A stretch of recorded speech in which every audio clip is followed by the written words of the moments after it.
if that is what is needed. Members include firms like Philips, Unilever, and Sun Microsystems. The group's international activities have drawn the support of 150 companies of similar size, including Adidas, Barclays, Cathay Pacific, Cisco, eBay, Gap, Sony Ericsson, Hewlett-Packard, Johnson & Johnson, Kodak, News Corporation, Nokia, Nike, Virgin, and Yahoo. Quite a useful list. And I'm pleased to say that a growing number of Italian business leaders also recognize the need for urgent change. Only a few weeks ago, I hosted a lunch at my house in London for some of your country's most distinguished business leaders, organized by Enel, who are members of my European Union Corporate Leaders Group. They all recognized the urgent need to take the necessary steps to mitigate the worst effects of global warming.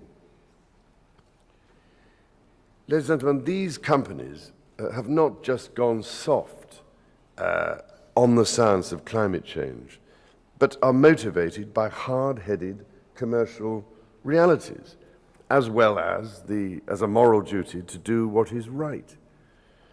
They have looked at the evidence and concluded that something urgent must be done to stop the otherwise terrible effects of global warming. And believe you me, they are terrifying.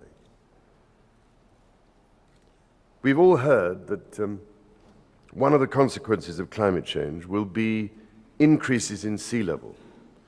Only last month, acknowledged scientific experts in the field warned that sea level rises could be much greater than they themselves had predicted only 2 years ago. They now estimate that sea levels could rise by over a meter this century, affecting 600 million people and engulfing vast swathes of land. Bangladesh, Egypt, India, and China would be severely affected. The Maldives and other small islands would disappear altogether.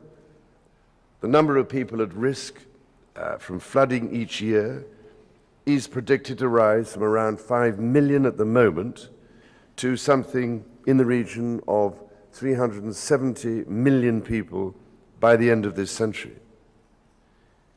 Now, you don't need me to tell you that Italy has a coastline of some 7,600 kilometers. Like parts of my own country, Italy will not escape the effects. I know that Venice recently experienced its worst flooding for 22 years, and incidents of flooding are increasing. It's interesting to note, or perhaps alarming to note, in the first decade of the last century, St. Mark's Square flooded fewer than 10 times a year.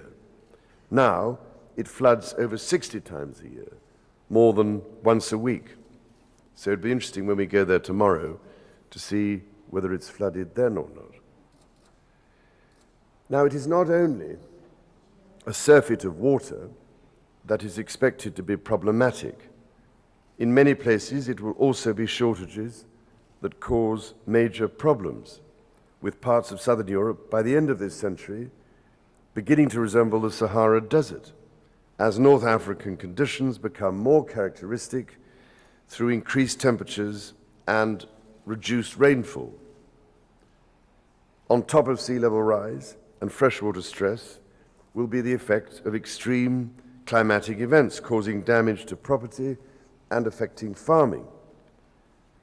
Ask yourselves, ladies and gentlemen, what effect that will have on population movement, especially considering the rate at which the total human population is still expanding.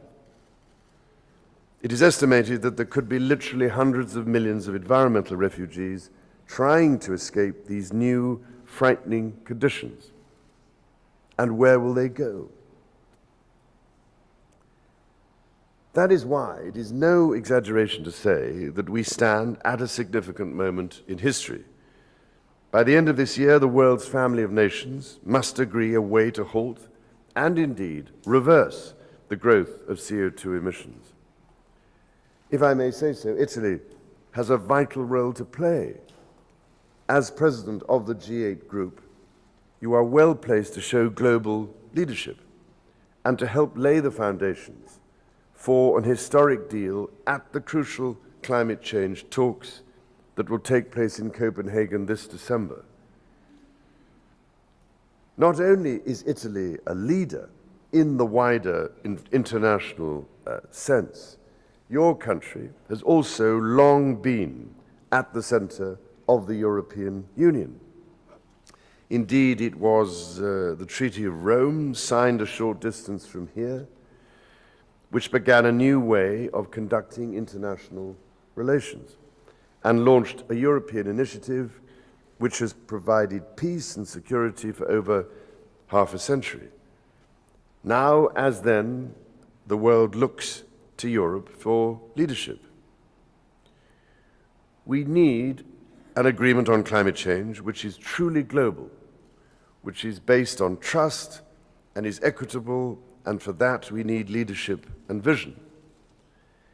Europe has recently been at the forefront in leading the debate, and let us hope that the gap between rhetoric and action continues to lessen, as demonstrated in Brussels last December with the adoption of the European Climate and Energy Package. So, ladies and gentlemen, it is my sincere hope, for what it is worth, that European countries will not only remain united in supporting this package, but will go further in taking initiatives that will increase the prospects for success.